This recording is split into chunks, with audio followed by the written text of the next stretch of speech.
Sinira ng pagkababae ko. Siya. May secret affair kami ng office mate ko. Hindi ko matigilan kasi sobrang galing niya sa... Rocky's Secret Files. Secret Files. It's the kind of bleep you never knew existed. Kunwari inosente, pero boy naman pala. Rocky's Secret Files. Secret Files.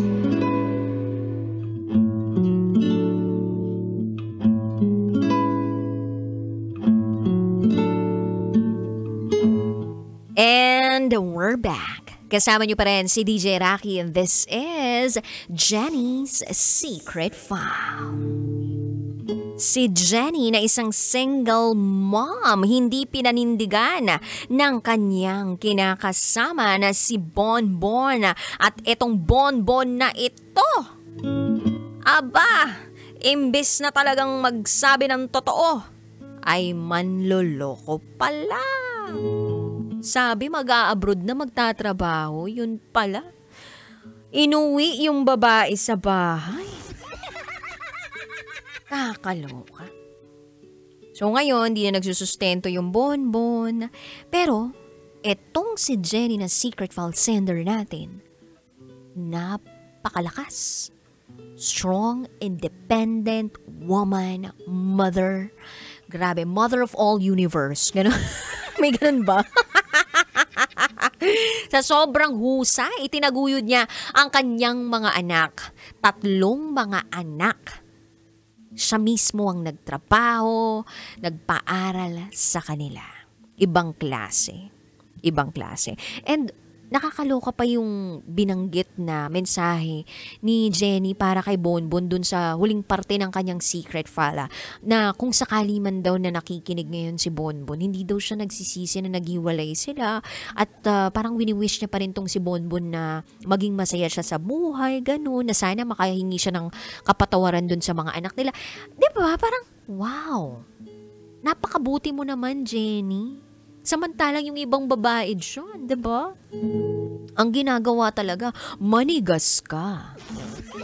Yung tipong, hinahabol-habol kita noon, maglaway ka ngayon. Charot! With the harot. So, pakinggan na po natin yung mga kabisyo natin nag-share ng kanilang mga thoughts, comments, suggestions, and violent reactions. Ito po ang sabi ng ating kabisyo na si DR. Ang saklap ng nangyari kay Jenny. Niloko na nga siya ni Bonbon, abay binahay pa ang kabit. At ang mas masakit, kasabwat pa ang mga magulang ni Bonbon sa pagluloko niya. Hindi pa nagsusustento sa mga anak dahil priority ang kabit. Pero buti na lang, nalagpasan na ni Jenny ang lahat ng pasakit na nangyari sa kanya. At para kay Bonbon, tandaan mo, pansamantala lang yang pagiging salawahan mo dahil sa bandang huli, kakarmahin ka rin. Oh! Yun. Eto pang sabi ni Charles Sancho, proud babaero, proud pang mga liwa. Wow, just wow. Pwede bang pakihanda ang itak, DJ Rocky? Mamumutol na ako. Kala mo walang anak? Hoy pre, pabaya kang partner. Alam mo ba yon? Putulin ko yan eh. Nako sender, Jenny, pabayaan mo na siya. Kung wala siyang pakialam sa inyo, hayaan mo na siya. Darating din ang panahon na mamalasin siya kasama ang babae niya. Tingnan natin kung matitinag pa rin siya. Besides, mag-focus ka na lang sa future ninyong mag-ina. Mahirap na kung hanggang doon na lang kayo. Wala na kayong aasahan ron sa kanya.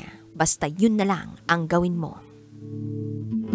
Eto pa sabi ni Neneng B, masarap mahalin yung lalaking alam mo kung paano tingnan o alagaan ang nanay niya. Dahil pag nag-asawa siya, ganun din siya tumingin at mag-alaga sa mapapangasawa niya. Meron din talagang relasyon sa una lang na dadaan sa suyo, sa huli na uuwi kay Tulfo. Oy, oo nga no. Kanina kaya para tayo naging doon, tulpo, 'di ba? Hindi, pero in a Rocketera version, no. Kasi may attorney tayong kasama kanina, Lawyers for Christ, 'di ba? Si Attorney Ronald. It's an honor na kasama natin siya off the air, no, online kanina. Ang dami ko natutunan sa kanya na yung concubination, adultery, magkaiba pala yun. Pag babae yung gumawa, adultery, pero pag lalaking gumawa, concubination, yung mga ganun. Ay, anyway, eto naman sabi ni Robert Tirao. Hayaan mo na yung asawa mo, Sender. Iwan mo na lang siya. Wala siyang paninindigan. Hindi niya kayang gawin ang responsibilidad niya. Tuloy lang ang laban mo, Sender, para sa buhay at sa mga anak mo. Ito pa sabi ng ating kabisyo na si Coracha. Alam mo, Bonbon, ang message ko sa iyo, sarap mong kurutin gamit ang nail cutter. Gusto ko lang malaman ang skincare mo kung paano kumapal ang bandang mukha mo.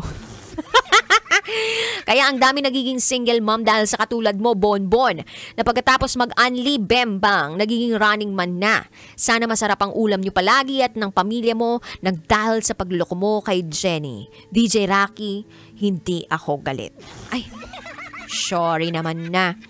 Anyway, ang dami pa pong nag-comment sa ating secret file for tonight. At ako ang masasabi ko lang talaga para sa sender natin na si Jenny, isang yakap na mahigpit para sa'yo. Alam mo, sobrang galing mo, sobrang husay mo, at I admire you for being such a great mom. Hindi lahat kayang gawin yung ginagawa mo, pero I think ang pinaka-strength din talaga ng isang babae, yung kapag naging nanay siya, tapos kinaya niya ang lahat ng mga pagsubok nang siya lang yung mag-isa at hindi kinakailangan ng tulong ng kanyang asawa o ng kanyang partner. Na-admire ko yun. Hinahangaan ko yun.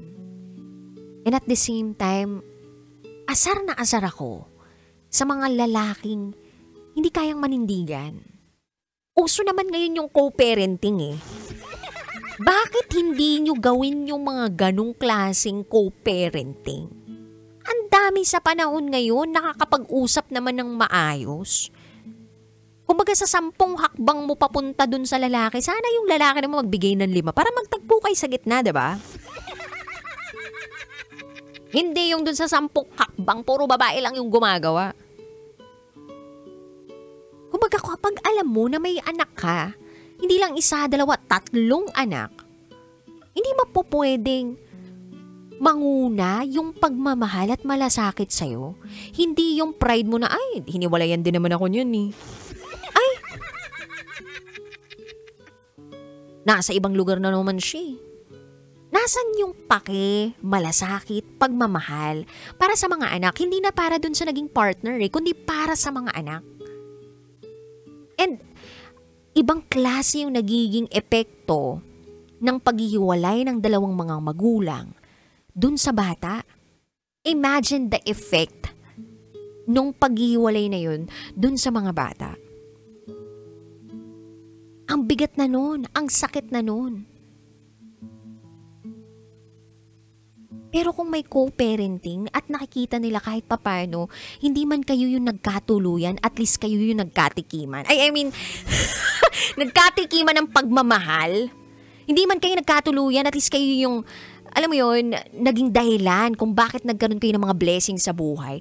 At least, etong mga batang to, lalaki ng merong pagmamahal at respeto sa kanilang puso. Nahahangaan pa rin nila yung mga magulang nila dahil hindi nagkulang sa kanila yung tatay nila. And kung sakali man may mga batang galit sa kanilang mga ama because the father isn't present sa buhay nila, ako hindi ko masisisi kung may ganong klaseng anak. Bakit? Kasi hindi nga naging present eh.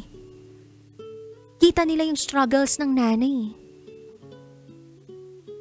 And it takes a lot of time and pagpoproseso para makapagpatawad. And at the same time, tumanggap. Unless siguro kung yung tatay, milyonaryo. Tapos, tinitesting lang siya nung nanay na di mo na sabihin yung tunay na estado ng tatay kasi baka hindi na siya magsikap sa buhay, yung ganun.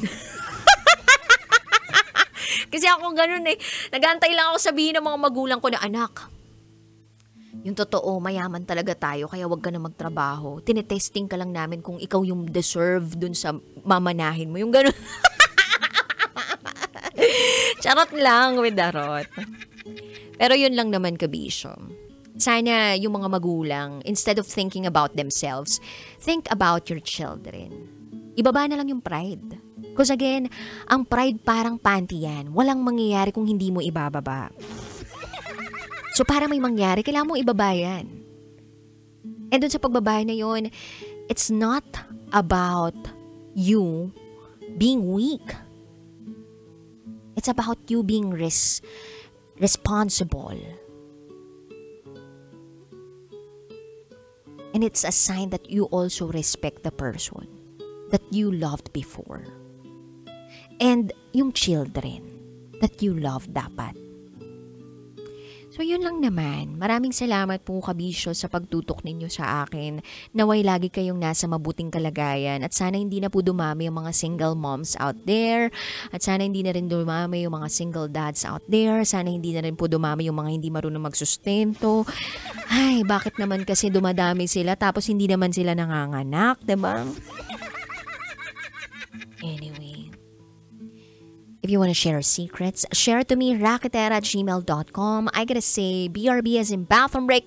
You're still with me, DJ Rocky, and you are listening here sa 90.7 Love Radio. Kailangan pa bang i-memorize yan?